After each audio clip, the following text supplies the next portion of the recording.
Why are there not more people talking about the Great Blizzard of 1888? This storm changed the course of history.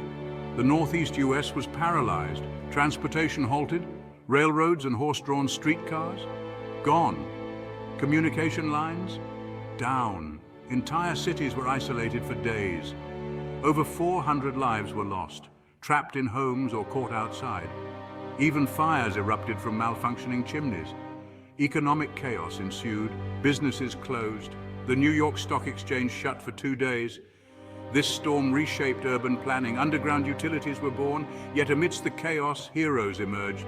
William A. Eddy scaled poles to restore telegraph lines. Milkman William H. O'Brien delivered life-saving supplies. The Great Blizzard of 1888, snow, chaos, and heroism. Please subscribe to our channel and click the like button for more interesting facts daily.